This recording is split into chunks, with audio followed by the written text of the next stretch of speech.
मेरा नाम ऋषभ है। एक बार मैंने एक लड़की को बहुत तंग किया था, इतना जाने लगी थी। फिर एक दिन मुझे पता चला कि उसका रिश्ता उसके घर वालों ने कहीं और तय कर दिया। और सबसे हैरानी की बात यह थी कि उसकी लड़की ने शादी के लिए हाँ कर दी थी। मैं इस घमंड और गुरूर में रहता था कि वह सिर्फ मेरी है और मुझसे ही प्यार करती है, मगर मैं नहीं जानता था कि अब मैं क्या करने वाला हूँ। एक दिन जोश और गुस्से में आकर मैंने जो किया वह बहुत गलत था, क्योंकि मैंने उस लड़की के चेहरे पर एसिड डाल दिया था। एसिड डालने से उसका चेहरा जल गया था और फिर काफ़ी दिनों तक वह लड़की मुझे नज़र नहीं आई थी। उस लड़की के साथ अपना बदला लेने के काफ़ी दिनों के बाद वह लड़की मुझे कहीं भी नजर नहीं आई। मैं उसकी तलाश करता रहा, मगर उस दिन के बाद से ही मैं बहुत परेशान रहने लगा था। ना जाने वह लड़की कहाँ चली गई थी, मगर फिर कुछ समय के बाद वह लड़की मेरे सामने आई और उसका चेहरा बड़ा ही डरावना था। वह अब सिर्फ मेरे सपनों में ही आने लगी थी, बल्कि हकीकत में भी मुझे दिखाई देने लगी थी, क्योंकि उस लड़की की आत्मा में मिडिल क्लास फैमिली से बिलोंग करता था। बिल्कुल आज़ाद ख्याल का और अपनी मर्जी का मुताबिक ज़िंदगी गुजारने वाला इंसान था। मुझ पर मेरे फ्रेंड्स भी किसी तरह की रोक टोक नहीं करते थे। आखिरकार मैं उनका लाडला बेटा था। 5 बहनों का इकलौता भाई होते हुए भी मैं इस बात की जिम्मेदारी नहीं समझता था कि अपनी जवान बहनों की जिम्मेदारी मुझे उठानी चाहिए, अपने बूढ़े पेरेंट्स की मदद करनी चाहिए। मगर नहीं, मैं तो अपनी दुनिया में ही मगन रहता था। मेरे दोस्तों ने काफ़ी हद तक बिगाड़ दिया था। मेरे दोस्त मुझसे जैसा कहते मैं वैसा ही किया करता था। ज़्यादातर उनके साथ मूवीज देखना, घूमने जाना और जितना हो सकता उनके साथ समय बिताना करता था। वह भी कुछ ऐसे ही थे। उनमें से कोई भी जॉब नहीं करता था। मेरी तरह वह सब अपने घर की जिम्मेदारियों से बचे हुए थे। पापा ने मेरी सबसे बड़ी बहन का रिश्ता लगा दिया था। मैं यही नहीं जानता था कि मेरे पापा अकेले बहन की शादी किस तरह से करेंगे, क्योंकि घर में बहन की शादी आने वाली थी और मुझे शादी में अपने दोस्तों के साथ खूब एंजॉय करना था। मेरी बहनों की फ्रेंड्स भी शादी में आती, जिन पर मैं लाइन मारता था। हर तरह के गलत काम हमारा फ्रेंड्स का ग्रुप किया करता था। मेरी मम्मी मुझे बहुत समझाया करती थी, कहती कि बेटा यह सारे काम गलत छोड़ दो। जब तक तुम्हारे पापा जिंदा हैं तब तक तुम यह सब कर रहे हो, लेकिन जिस दिन तुम्हारे पापा इस दुनिया में ना रहे तुम यह सब कैसे करोगे। प्लीज़ समझ जाओ। हमने बचपन से लेकर अब तक कभी तुम पर किसी तरह की रोक टोक नहीं लगाई, मगर अब कहती हूँ कि अब वक्त बदल चुका है। अब तुम जवान हो गए हो, तुम्हारी बहनें भी जवान हो गई हैं। तुम्हें अपनी बहनों के बारे में भी सोचना चाहिए कि तुम कितना कुछ गलत करते हो। कहीं ऐसा ना हो कि तुम्हारी ऐसी हरकतों की वजह से तुम्हारी बहनों के रिश्ते आना ही बंद हो जाएं। मैंने मम्मी से कहा था कि मम्मी जैसा आप सोच रही हो ऐसा कुछ भी नहीं होगा। मेरी बहनें बेहद खूबसूरत हैं और खूबसूरत लड़कियों के रिश्ते बहुत जल्द लग जाते हैं, जबकि मैं भी कुछ कम स्मार्ट नहीं था। हम सभी भाई बहन बिल्कुल अपने पापा पर गए थे, क्योंकि मेरे पापा बहुत स्मार्ट थे। मम्मी भी अच्छी थी, मगर लोग सबसे ज़्यादा मेरे पापा की तारीफ़ किया करते थे। पापा इतने बच्चों के पिता होते हुए ज़्यादा उम्र के नहीं लगते थे। मेरे पापा बहुत मेहनती थे। पापा की अपनी किराना स्टोर थी, जहाँ पर वह ठीक ठाक काम किया करते थे और हम सबका गुजारा आराम से हो जाता था। मेरी बहनें बहुत अच्छी थी। बड़ी 2 बहनों की पढ़ाई फाइनल हो चुकी थी, जबकि छोटी बहनें अभी पढ़ाई कर रही थी। मुझे तो पढ़ाई लिखाई में कोई इंटरेस्ट नहीं था। इंटर करने के बाद से ही मैंने दोबारा कभी किताबों को अपने हाथ में नहीं लिया था। पापा मुझे बहुत प्यार करते थे। मैं सबसे ज़्यादा लाडला तो अपने पापा का ही था, जो मुझसे कभी मेहनत मजदूरी करने के लिए कहते ही नहीं थे। 1-2 बार मम्मी भी कह दिया करती थी तो पापा मम्मी को डांट दिया करते थे। कहते थे कि मुझे उम्मीद है कि मैं नहीं रहूँगा तो मेरा बेटा सारी जिम्मेदारियाँ संभाल लेगा। अभी जब तक मैं जिंदा हूँ अपने बेटे को ऐशो आराम की ज़िंदगी देना चाहता हूँ। मगर मम्मी कहती थी कि ऐशो आराम की भी क्या ज़रूरत है, जिसमें अपना बेटा हमेशा कुछ न कुछ खो दे। कुछ पापा कहते थे कि कोई बात नहीं, यह उम्र होती ही बिगड़ने की है। जैसा मेरा बेटा है चाहता है वैसा ही करे, मुझे कोई परेशानी नहीं है। समय इसी तरह से गुजरता जा रहा था। मेरी बहन की भी शादी हो गई थी और अब पापा मेरी छोटी बहन के लिए रिश्ता तलाश कर रहे थे। सुबह के टाइम पर हम सारे फ्रेंड्स कॉलेज के बाहर जाकर खड़े हो जाते थे, क्योंकि कॉलेज से जो लड़कियां निकलती थी हम उन लड़कियों को छेड़ते थे। ऐसा नहीं था कि हम लड़कियों को गंदी नज़र से देखते थे, मगर लड़कियों को छेड़ना, उनको तंग करना हमारी आदत बन गई थी। लड़कियां जब हमारे से डरती और बच बच कर चलती तो यह सब कुछ हमें बहुत अच्छा लगता था। मैं भी अपने लफंगे दोस्तों के साथ उनका पूरा साथ दिया करता था, बल्कि मैं उनका लीडर बन गया था। एक दिन मुझे कॉलेज से निकलते हुए एक लड़की बहुत पसंद आ गई थी, जो कॉलेज से छुट्टी पर अपने घर के रास्ते की तरफ जा रही थी। मेरे दोस्त उसे छेड़ने लगे थे। जब मैंने उन लोगों को इशारा करके रोक दिया, ना जाने क्यों उसके चेहरे पर मेरी नज़र टिक गई। वह बेहद ही खूबसूरत, उसकी उम्र थी बहुत कम थी। मुझे भी वह लड़की बहुत पसंद आई थी। उस दिन से मैंने उस लड़की को फॉलो करना शुरू कर दिया था। जब जब वह कॉलेज से निकलती, मेरे दोस्त उसे छेड़ने की कोशिश करते थे, मगर मैं उन लोगों से साफ कह दिया करता था कि इस लड़की पर नज़र उठाकर भी मत देखना। मेरे दोस्त समझ गए थे कि मैं उसे पसंद करने लगा हूँ। आखिरकार पहली बार ऐसा हुआ था कि किसी लड़की पर मेरा मन टिक गया था। जब रात के समय मैं अपने कमरे में लेटा था, तो बार बार उसका चेहरा मेरी आंखों के सामने आ रहा था। उसका चेहरा बहुत ही मासूम था। मैंने सोच लिया था कि मैं इसे अपनी ज़िंदगी में शामिल करके रहूँगा, मैं इसे प्रपोज करके रहूँगा। अगले दिन जब वह मुझे मिली तो मैंने उसे आवाज़ लगाई, मगर उसने पलटकर मुझे देखा ही नहीं। मैं उसका नाम तो नहीं जानता था, मगर उसके पीछे पीछे गया। जब उसने पलटकर मुझे देखा तो वह कहने लगी कि तुम मेरा पीछा क्यों कर रहे हो। मैंने उससे कहा कि मुझे तुमसे कुछ बात करनी है, लेकिन ना जाने क्यों वह मुझसे डर रही थी। वह कहने लगी कि प्लीज़ मेरा रास्ता छोड़ दो, मुझे घर जाने में देरी हो रही है। मुझसे कहने लगा कि मेरी बात को समझने की कोशिश करो, मैं तुमसे कुछ ज़रूरी बात करना चाहता हूँ, आओ हम दोनों बैठकर कहीं बात करते हैं। मगर उसने मेरी बात नहीं मानी और वह वहाँ से भाग गई थी। मेरे दोस्त यह सब देखकर बहुत हंस रहे थे, मगर मैंने उन लोगों को चैलेंज किया था कि मैं इसे पटाकर ही रहूँगा। आखिरकार मैं इसे अपनी ज़िंदगी में शामिल करना चाहता हूँ, इससे मुझे सच्ची वाली मोहब्बत हो गई है। वो लोग हंसते हुए कहने लगे कि तुम जानते भी हो सच्ची मोहब्बत किसे कहते हैं। सच्ची मोहब्बत तो वह होती है जिसे एक ही बार दिल दिख जाए, फिर किसी और की तरफ नजर ना जाए। मैंने उसको यकीन दिलाने की कोशिश की। इस लड़की के अलावा मुझे किसी भी लड़की का चेहरा देखना अच्छा नहीं लगता। इस लड़की से मुझे इस तरह की मोहब्बत हो गई है, मगर वह लोग मेरे खूब मजाक बनाते थे। मैं अपनी उनसे मजाक नहीं बनवाना चाहता था, इसलिए मैं चाहता था कि जल्द से जल्द इस लड़की को प्रपोज कर दूं। मगर मर रहे लड़की की मेरी बात मानने को तैयार ही नहीं थी। मैंने इसे हर जगह फॉलो करना शुरू कर दिया था। जितना हो सकता मैं इससे बात करने की कोशिश करता था। मैंने इसका मोबाइल नंबर भी निकलवा लिया था और उसके घर का पता भी लगवा लिया था। मैं इसे कॉल करके खूब तंग किया करता था। मैं नहीं चाहता था कि यह मेरी वजह से किसी परेशानी का शिकार हो। मैं तो इससे सुकून से बात करना चाहता था, मगर वह मेरी बात का गलत मतलब लेकर जा रही थी और वह समझ रही थी कि मैं उसे तंग कर रहा हूँ, उसे परेशान कर रहा हूँ, उसे ब्लैकमेल करना चाहता हूँ, उसके साथ कुछ गलत करना चाहता हूँ। लेकिन ऐसा कुछ भी नहीं था। लाख कोशिशों के बावजूद भी उसने मेरी एक ना सुनी और वह मुझे बार बार इग्नोर करती रही। ना जाने क्यों वह मुझसे डरती थी। मैं जब भी उसके सामने आता वह बहुत घबरा जाती थी। इतने दिनों से मैं कोशिश कर रहा था कि एक बार वह मेरी बात सुन ले, मगर उसने मेरी बात नहीं सुनी। अपना नंबर भी उसने स्विच ऑफ कर दिया था। एक दिन मैंने उस बीच सड़क पर पकड़ लिया और उसका हाथ पकड़कर कहने लगा कि काफ़ी दिनों से मैं तुम्हारे पीछे घूम रहा हूँ, तुम मुझे पागल समझती हो। आखिर मैं तुमसे प्यार करता हूँ और तुम समझ रही हो कि मैं ऐसे ही तुम्हारे पीछे पड़ा हुआ हूँ। वह कहने लगी कि देखो मेरा हाथ छोड़ दो वरना मैं शोर मचा दूंगी। मैंने कहा अच्छा शोर मचाना चाहती हो तो मचाओ, लेकिन मेरी बात कान खोलकर सुन लो। मैं तुम्हें पसंद करता हूँ और तुमसे शादी करना चाहता हूँ। मेरी बात सुनकर वह घबरा गई और कहने लगी कि नहीं ऐसा नहीं हो सकता, तुम एक गुंडे मवाली और भला मैं तुमसे शादी कैसे कर सकती हूँ। वह बहुत डर गई थी, उसने रोना शुरू कर दिया था और उसका रोता हुआ चेहरा देखकर मेरा मन पिघल गया। मैंने उसका हाथ छोड़ दिया था। अपना हाथ छूटता हुआ देखकर वह फौरन ही रोते हुए वहाँ से भाग गई थी। मैंने सोच लिया था कि मैं अब इससे कोई बात नहीं करूँगा, बल्कि इसके पेरेंट्स से ही बात करूँगा। मैंने अपने दोस्त से कहकर इसके घर वालों का पता लगवाया। फिर मुझे इन्फॉर्मेशन मिली, मुझे पता चला कि इस लड़की का रिश्ता कहीं लग चुका है और इसके घर वाले इस साल इसकी शादी कर देंगे। यह बात मुझसे बर्दाश्त न हो सकी।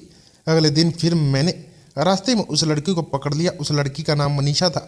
मैंने मनीषा से कहा कि तुम मुझसे प्यार करती हो ना, तुम्हारे घर वाले तुम्हारी कहीं और शादी कैसे करवा सकते हैं। देखो मुझसे तुम्हारे बारे में सब कुछ पता चल गया है, इस रिश्ते से इनकार कर दो। वह मेरी बात सुनकर कहने लगी कि मैं तुमसे प्यार नहीं करती। मैं तुम जैसे गुंडे मवाली से कैसे प्यार कर सकती हूँ, जिसके सीने में दिल नहीं बल्कि पत्थर है, जो राह चलती लड़कियों को छेड़ता है। तुमने मेरा पीछा लिया हुआ है। मैंने जल्दी से अपनी जेब से चाकू निकालकर उसे डराने की कोशिश की ताकि वह अपने माता पिता से रिश्ते के लिए इनकार कर दे। वह बहुत ही डर गई थी और मेरे आगे हाथ जोड़कर कहने लगी कि प्लीज़ मुझे छोड़ दो, भगवान के लिए मेरा पीछा करना बंद कर दो, मैं तुमसे तंग आ चुकी हूँ। मैंने उनसे कहा मुझे तुम पर बहुत गुस्सा आ रहा है, तुम अपने फ्रेंड से रिश्ते के लिए इनकार कर दो और कहो कि तुम मुझसे शादी करना चाहती हो। मैंने उसका हाथ पकड़ा और कहा कि अगर तुमने ऐसा नहीं किया तो अच्छा नहीं होगा।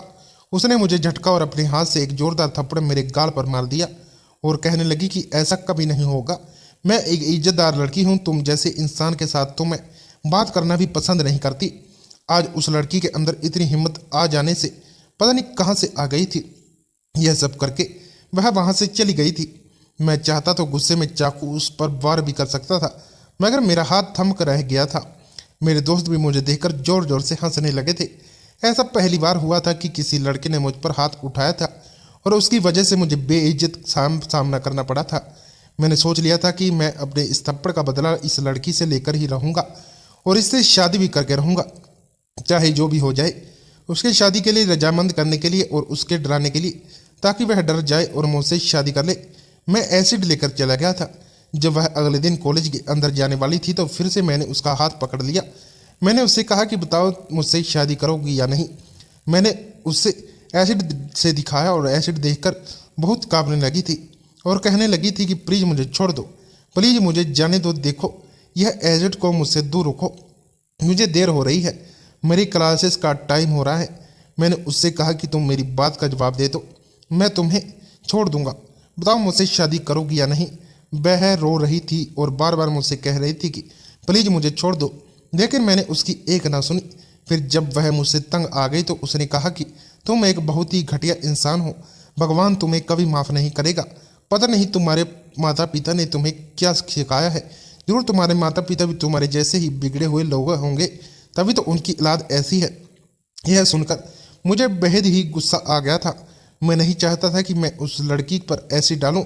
मैं तो एसिड सिर्फ उसे डराने के लिए लेकर आया था, मगर मैं अपने गुस्से को कंट्रोल न कर सका और जो मेरे हाथ में एसिड की बोतल थी वह मैंने उसके चेहरे पर डाली तो झट से उसने अपना चेहरा फेर लिया और अपने हाथों से ढक लिया था, मगर उसके चेहरे पर एसिड काफ़ी हद तक आ गया था। सुबह सुबह का समय था। जब उसके चिल्लाने से आसपास के लोग मेरी तरफ मुझे पकड़ने के लिए भागे तो मैंने जल्दी से उसका हाथ छोड़ दिया और ब्रेसलेट की बोतल जमीन पर फेंककर मैं अपनी गाड़ी पर बैठकर अपने घर को वापस आ गया था। उसे मैं गंभीर हालत में ही छोड़ आया था।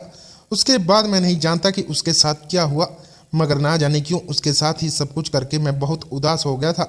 मेरे दिल को बिल्कुल भी सुकून नहीं मिल रहा था। किसी किसी समय मैं यही सोचता था कि मैं उससे अपना बदला ले चुका हूँ, लेकिन किसी समय यह भी सोचता था कि मैंने उसके साथ यह सब कुछ क्यों किया। उस बेचारी का चेहरा मेरी वजह से जल गया। यह सब सोचते सोचते मेरा दिमाग खराब हो गया था। मैं भले ही काफ़ी सारी गलतियां करता था, मैंने अपने आप को गुंडा बना लिया था, मगर मैंने कभी किसी पर जानलेवा हमला नहीं किया था। कई दिन इसी तरह से गुजर गए थे। मैं उसके कॉलेज की तरफ भटका भी नहीं था कि कहीं कोई मुझे पकड़ ना ले। कुछ दिन गुजरे थे कि मैं अपने दोस्त के साथ बातें कर रहा था, जब अचानक से मेरी बहन की कॉल आई और वह कहने लगी कि भैया जल्दी से मेरे कॉलेज आ जाओ, कुछ लड़के मुझे बहुत तंग कर रहे हैं। मैं अपने दोस्तों के साथ भागता हुआ अपनी बहन के कॉलेज गया था। मैंने देखा कि मेरी बहन फूट फूट कर रो रही थी। वह मेरे गले से लग गई और कहने लगी कि भैया कुछ लड़कों ने मेरी इज्जत खराब करने की कोशिश की। मैं क्लासरूम में थी जब उन्होंने मुझे क्लासरूम के अंदर ही बंद कर लिया था। मैं बड़ी मुश्किल से अपनी इज्जत बचाकर वहाँ से भाग आई हूँ। अपनी बहन की बात सुनकर मुझे गुस्सा तो बहुत आया था। मैंने उससे पूछा था कि मुझे बताओ वह लड़के कौन है, मगर वह लड़के उस समय कॉलेज से भाग चुके थे और कॉलेज की छुट्टी भी हो गई थी। मेरी बहन का रोना मुझसे देखा नहीं जा रहा था। वह यह सब होने की वजह से वह डर गई थी। उसे मैं घर लेकर आया तो घर के सब लोग भी बहुत परेशान हो गए थे। मम्मी पापा तो उन लड़कों को बहुत बुरा बोल रहे थे जिन्होंने मेरी बहन के साथ यह सब कुछ गलत किया, मगर ना जाने क्यों मम्मी पापा की बातों से मुझे ऐसा लग रहा था जैसे वह मुझे भी बुरा भला कह रहे हैं। अब मुझे रियलाइज हुआ कि मैंने भी तो एक दिन लड़की को इसी तरह से तंग किया था, यहाँ तक कि मैंने तो उसका चेहरा भी जला दिया था। मैं बहुत परेशान रहने लगा था। मुझे मेरी गलती का धीरे धीरे एहसास होने लगा था। मैंने उस लड़की को तलाश करना शुरू कर दिया, मगर वह मुझे कहीं नहीं मिली। काफ़ी दिन इसी तरह से गुजर गए थे। मेरे दोस्त मुझे बुलाने के लिए आते थे, मगर मैं अब अपने दोस्तों के साथ कहीं भी नहीं जाता था, क्योंकि जब रात होती मैं सोता था तो वह लड़की मेरे सपनों में आती रहती और मुझसे कहती कि मैं तुमसे बदला जरूर लूँगी, तुमने मेरे साथ बहुत गलत किया है। मनीषा के साथ गलत तो मैंने सच में बहुत किया था। मैं चाहता तो उसे तसल्ली से भी बात कर सकता था, मगर मेरे हर बार उससे अपनी मोहब्बत का इजहार गुस्से से आकर किया, जिसकी वजह से वह बहुत डर गई थी। मैं हर जगह मनीषा को तलाश कर रहा था। उसके घर भी गया था, मगर उसके घर पर ताला लगा हुआ था। उसके नंबर को बार बार ट्राई कर रहा था, लेकिन उसका नंबर स्विच ऑफ आ रहा था। ना जाने उसकी फैमिली कहाँ चली गई थी, इस बारे में कुछ भी पता नहीं चल सका। मैं मनीषा के हालचाल जानना चाहता था। मैं उसके बारे में जानने के लिए बेहद बेचैन हो रहा था। ना जाने क्यों मेरा दिल उसके लिए इतना बेचैन था। मैंने अपने दोस्तों के साथ उठना बैठना भी बंद कर दिया था, क्योंकि मुझे अब अपने दोस्तों के साथ रहना बिल्कुल भी पसंद नहीं आ रहा था। मेरे बिहेवियर में काफ़ी चैलेंज आ गए थे। मुझे कुछ अच्छा नहीं लगता था। मम्मी पापा पूछते थे कि तुम इतना खामोश क्यों रहने लगे हो, तो मैं उनसे कहता कि अब मेरा कुछ भी करने का मन नहीं करता कि मैं भी किसी से बात करूं। मम्मी पापा कहते कि तुम्हारी तबीयत ठीक नहीं है, तो मैं डॉक्टर के पास जाना चाहिए, मगर मैं उन्हें क्या बताता कि मेरे दिमाग पर और मेरे दिल पर एक अजीब सा बोझ था, जो सिर्फ मनीषा की वजह से था। ना जाने क्यों मनीषा मेरे सपने में आती थी। मुझे बहुत डरने लगने लगा था। मैं कुछ भी करके मनीषा से मिलना चाहता था, लेकिन वह मुझे नहीं मिल सकी। मैं काफ़ी हद तक बदला चुका था। मेरे दोस्त से मैंने दोस्ती ख़त्म कर दी थी। मम्मी मुझे बहुत ही समझाती थी, लेकिन मम्मी की हर समझाई हुई बात पर अब मैंने ध्यान देना शुरू कर दिया था। पापा के किराना स्टोर पर मैं पापा के साथ काम में हाथ बटा दिया करता था, और हाँ, आने जाने वाली लड़की पर नज़र रखता था कि कहीं वह मनीषा तो नहीं। मुझसे बड़ी मेरी सारी बहनों की शादी अब हो चुकी थी। अब सिर्फ मेरी एक ही छोटी बहन रह गई थी, जिसकी उम्र अभी शादी की नहीं थी। मम्मी पापा चाहते थे कि अब वह मेरी शादी कर दे, इसलिए वह मेरे लिए लड़की तलाश करने लगे थे। पूरे 5 साल गुजरे जाने के बाद मनीषा का ध्यान धीरे धीरे मेरे दिमाग से निकलने लगा था, लेकिन मैं पूरी तरह से बदल गया था। एक अच्छे और शरीफ इंसान की तरह मम्मी पापा मेरे लिए लड़की तलाश कर रहे थे, मगर मैं अभी शादी से इनकार कर रहा था। लेकिन उन लोगों ने मेरी एक न सुनी, और फिर फाइनली मम्मी को मेरे लिए एक ऐसी लड़की मिल गई जिसकी उनको तलाश थी। अब ना जाने क्यों मुझे लड़कियों में कोई इंटरेस्ट नहीं था। मैं लड़कियों के पीछे नहीं भागता था। अगर मेरी आंखों को किसी लड़की की तलाश थी तो वह सिर्फ मनीषा थी। इस बात को काफ़ी साल गुजर गए थे, मगर कभी कभी मेरा ध्यान मनीषा की तरफ चला ही जाता था। मम्मी को मेरे लिए जो लड़की पसंद आ गई थी, उस लड़की का फ़ोटो उन्होंने मुझे दिखाया था। मैं जानता था कि मेरे फ्रेंड्स ने जो लड़की मेरे लिए पसंद की होगी वह अच्छी ही होगी, और ऐसा ही हुआ था, क्योंकि जब मैंने फ़ोटो देखा तो लड़की बेहद खूबसूरत थी। मम्मी पापा ने मुझसे मेरी मर्जी पूछी थी, लेकिन मैंने उनसे कह दिया था कि मेरी मर्जी वही है जो आपकी मर्जी है। अपने बेटे को पूरी तरह से बदलता हुआ देखकर सबसे ज़्यादा खुशी मेरी मम्मी को हुई थी। अब तो मैं अपनी बहनों को भी रखवाला बन गया था। मेरी बहनें कहीं घर से बाहर जाती तो मैं उनके साथ साथ जाता था। मुझे इस बात का एहसास होने लगा था कि अपने पास्ट में जो मैंने किया है वो बिल्कुल गलत था। अपनी ज़िंदगी का एक लंबा हिस्सा मैंने अयाशियों में गुजार दिया था। अगर मैं पढ़ लिख कर कुछ बन जाता तो शायद आज वह मेरे बहुत काम आता। मैं अपने पापा की किराने की दुकान पर बैठकर मामूली से पैसे ना कमा रहा होता, बल्कि बड़े ऑफिस में जॉब करके अच्छी खासी सैलरी कमा रहा होता। लेकिन जैसा भाग्य में लिखा हुआ होता है वही होता है। लड़की वाले ने मुझे पसंद कर लिया था। मेरे घर वालों को भी लड़की पसंद आ गई थी। मेरा रिश्ता स्वाम्या नाम की लड़की के साथ तय हो गया था। सुना था कि यह लड़की बीए फाइनल है, भोली भाली मासूम और संस्कारी लड़की है। मेरी बहनों को भी स्वामिया बहुत पसंद आ गई थी। मेरे फ्रेंड्स चाहते थे कि वह जल्द ही जल्द मेरी शादी कर दे, इसलिए उन्होंने लड़की वालों से शादी की डेट मांगी थी। लड़की वालों को भी कोई ऐतराज़ नहीं था, इसलिए मेरी शादी 6 महीने के अंदर अंदर सोमे के साथ हो गई। मुझे अपनी शादी की कोई खुशी नहीं थी। ना जाने क्यों अंदर से मेरा दिल बहुत बुझा बुझा सा हो रहा था। मैं जब कमरे में गया और मैंने देखा कि बिस्तर पर सोमिया दुल्हन बनी हुई है, उसने अपने चेहरे पर घूंघट किया हुआ था। मैंने जैसे ही उसका घूंघट उठाकर उसका चेहरा देखना चाहा तो ना जाने क्यों मुझे एक अजीब सा झटका लगा था। ऐसा लगा कि इस लड़की को मैंने पहले भी कहीं देखा है। मैं इसे जानता हूँ, मगर कहाँ और ऐसा मुझे क्यों लग रहा था, जबकि मैंने इससे पहले स्वामिया को सिर्फ फोटो में ही देखा था। वह मेरे लिए एक तरफ से अनजान थी। फिलहाल मैंने सोमे से थोड़ी बहुत बातचीत की थी, और फिर उसके बाद हम दोनों ने अपनी ज़िंदगी की नई शुरुआत कर दी। सोमे सच में बहुत भोली भाली और मासूम थी। उसकी आवाज़ ना जाने क्यों मुझे जानी पहचानी लगती थी। ऐसा लगता था जैसे उसकी मीठी सी आवाज़ पहले भी मैं कहीं सुन चुका हूँ।